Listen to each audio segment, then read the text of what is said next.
balik lagi di alam matematik. Kali ini kita akan fokus untuk membahas mengenai penjumlahan dan pengurangan dalam bentuk bilangan aljabar.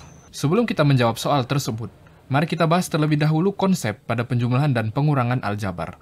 Mari katakan di sini ada 2A ditambah 3A ditambah 2B. Dalam aljabar, secara sistemik, kita hanya boleh menambahkan suku bilangan yang memiliki variabel yang sama. Di sini, ada dua jenis variabel, yaitu A, kemudian B. Maka dari itu, kita hanya boleh menambahkan A dengan sesama A dan B dengan sendirinya. Jadi apa yang ditambahkan dalam aljabar, tentu saja adalah koefisiennya saja, teman-teman. Kita tidak boleh menambahkan A dengan A menjadi A pangkat 2. Ini salah, teman-teman. Namun, apabila A ditambah A, maka ia akan menjadi 2A. Begitupun apabila 2A yang ada di atas ini ditambahkan dengan 3A, maka ia akan menjadi seperti ini, teman-teman. 2A itu artinya AA, 3A artinya AAA. Apabila itu ditambahkan, maka ia akan menjadi 5A, teman-teman sekalian. Jadi seperti ini cara kerjanya. 2A ditambah 3A, maka akan menjadi 5A. Karena 2B ini berdiri sendirian, tidak ada bilangan lain dengan variabel B di sini, maka ia langsung turun. Jadi 2A ditambah 3A ditambah 2B, hasilnya adalah 5A ditambah 2B. Kemudian bagaimana dengan ini, teman-teman? 2B ditambah 4B ditambah 3C. Saya yakin teman-teman sudah mulai mengerti. 2B ditambah 4B itu adalah 2B, kemudian kita tambah dengan 4B. Hasilnya akan menjadi 6B, teman-teman. Kemudian 3C, karena ia berdiri sendiri, maka ia akan menjadi 3C saja. 6B dengan 3C positif, maka hasilnya akan menjadi 6B ditambah 3C. Selesai, teman-teman sekalian. Lalu apabila suatu angka, mari katakan terdapat suatu angka yang tidak memiliki variabel seperti 7, kemudian 6. Maka yang tidak memiliki variabel ini hanya boleh ditambahkan dengan yang sejenisnya yang sama-sama tidak memiliki variabel. Mari kita hitung. 2B ditambah 4B, hasilnya adalah 6B. 3C sendirian, maka ia menjadi 3C. 7 ditambah 6, hasilnya adalah 13. Semuanya bilangan positif, jadi kita beri tanda tambah. Maka hasil dari penjumlahan tersebut adalah 6B ditambah 3C ditambah 13. Ingat, teman-teman, sifat penjumlahan dan pengurangan pada dasarnya persis sama, teman-teman. Hanya saja, apabila kita mendapatkan bentuk aljabar dalam tanda kurang, mari katakan seperti ini, 2B ditambah 4B, kemudian dikurang 2C ditambah 6C, maka kita fokus untuk menjumlahkan yang B dengan sesama B. Ia akan menjadi 6B. Lalu kemudian, karena di sini ada tanda minus di depannya, kita harus libatkan minusnya juga untuk kemudian dijumlahkan dengan tanda positif yang ada di sebelah kanan. Jadi seperti ini, teman-teman. Minus 2C, kemudian digabungkan dengan positif 6C, atau ditambah dengan 6C.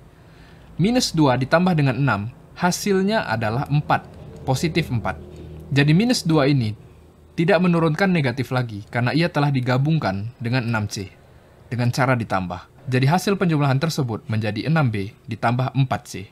Mudah bukan, teman-teman sekalian? Jika belum mengerti, silahkan ulangin videonya. Dan jika sudah mengerti, mari kita kerjakan soal secara lebih lanjut. Soal pertama, 7A ditambah 4B dikurang 3A. Di sini hanya ada satu variabel B, yaitu 4B. Kemudian, ada 7A, kemudian minus 3A. 7A bergabung dengan minus 3A, 7 dikurang dengan 3, hasilnya adalah 4. Jadi yang diturunkan adalah 4A, teman-teman. Jadi hasilnya adalah 4A ditambah dengan 4B. Seperti itu, teman-teman sekalian. Sekarang soal nomor 2.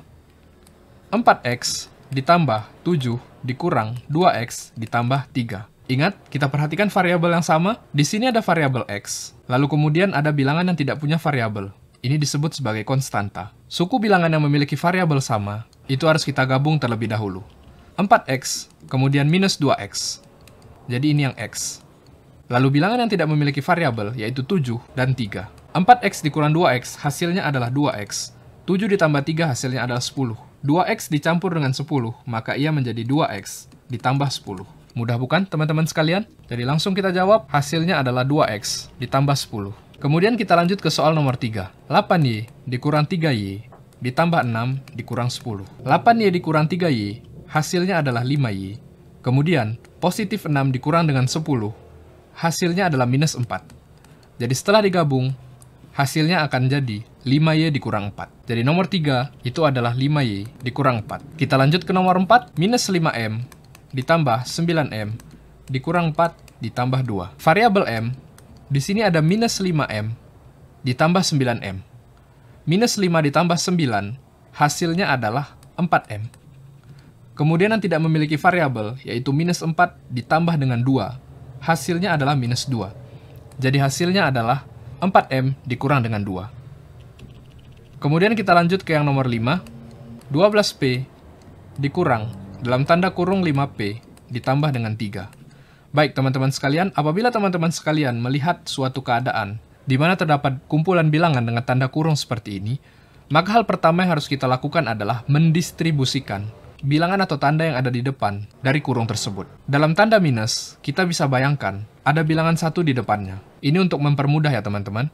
Jadi cara kerjanya adalah, kita bisa kalikan terlebih dahulu minus 1 dengan positif 5P, kemudian minus 1 dengan positif 3. Jadi ia akan jadi seperti ini teman-teman. 12P, kemudian minus 1 dikali dengan 5P, akan menjadi minus 5P, karena positif ketemu negatif, hasilnya akan jadi negatif. Kemudian, minus 1 dikali dengan 3, hasilnya adalah minus 3. Sekarang di sini ada 12P dikurang dengan 5P. 12 dikurang dengan 5, hasilnya akan menjadi 7. Jadi ia akan menjadi 7P dikurang dengan 3. Selesai teman-teman sekalian. Jadi nomor 5 adalah 7P dikurang 3. Baik, apabila teman-teman sudah mulai lancar, teman-teman selalu boleh untuk pause video ini kemudian kerjakan teman-teman. Sekarang kita lanjut ke soal yang nomor 6. Di sini ada 2X ditambah 3, kemudian tanda tambah 5X dikurang 7. Ingat aturan sebelumnya? Pada tanda kurung yang ada di sebelah kiri, ini tidak ada tanda minus dan tanda lain di depannya. Jadi langsung saja kita buka kurungnya, menjadi 2X ditambah 3. Kemudian pada kurung yang ada di sebelah kanan, di sini ada tanda tambah di depannya. Karena itu tanda tambah, maka secara tidak langsung, apabila kita tambah tanda 1 di sebelahnya, maka itu akan menjadi 5X dikali 1, maka akan jadi positif 5X. Kemudian, negatif 7 dikali 1, maka tetap akan menjadi negatif 7. Jadi tanpa adanya kurung, mereka akan berbentuk seperti ini teman-teman. Kemudian, 2X ditambah 5X, hasilnya akan jadi 7X. Lalu positif 3 dikurang dengan 7, maka akan menjadi minus 4. Jadi hasilnya adalah 7X dikurang dengan 4. Langsung saja kita tulis jawabannya, 7X dikurang 4. Lanjut ke nomor 7. Di sini ada 6Y kurang 4, kemudian dikurang 2Y ditambah 5. Ada 2 kurung. Kurung yang pertama, di depannya tidak ada tanda apapun, jadi langsung saja kita turunkan. 6Y dikurang 4. Kemudian kurung yang ada di sebelah kanan, di sini ada 2Y, kita harus kalikan terlebih dahulu dengan minus, yaitu minus 2Y. Kemudian positif 5, kita kalikan dengan minus, ya, atau bisa kita anggap minus 1, hasilnya akan menjadi minus 5. Lanjut saja, kita fokus ke kelompoknya masing-masing. 6Y dikurang dengan 2Y, hasilnya adalah 4Y. Kemudian, minus 4 dikurang dengan 5, hasilnya adalah minus 9.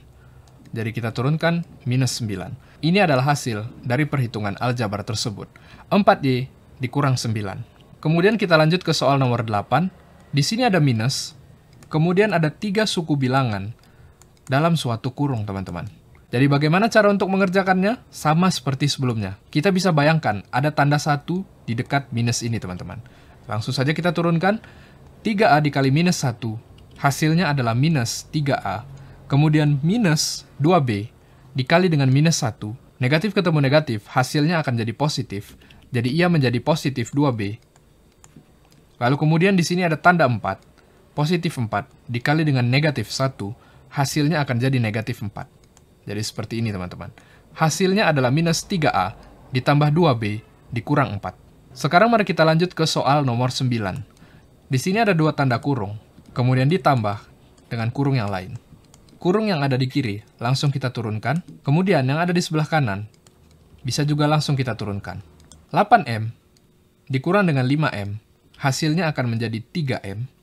Kemudian negatif 3N ditambah dengan 6N, hasilnya akan menjadi positif 3N. Jadi ini adalah jawabannya. 3M ditambah 3N. Sekarang soal yang terakhir, 6A ditambah 3A ditambah dalam kurung 2Y dikurang 4Y. Mari kita fokus ke kurungnya terlebih dahulu. 6A kita turunkan, lalu kemudian kurung yang di kanan, 2Y digabung dengan positif, maka akan menjadi positif 2Y. Negatif 4Y digabung dengan positif yang ada di luarnya, maka akan menjadi negatif 4Y. 6A ditambah 3A, hasilnya akan jadi 9A. Lalu kemudian, positif 2Y dikurang dengan 4Y akan menjadi negatif 2Y. Maka inilah hasil jawabannya. 9A dikurang 2Y. Bagaimana teman-teman sekalian? Mudah bukan? Semoga ini bermanfaat. Sampai jumpa di video selanjutnya. Terima kasih.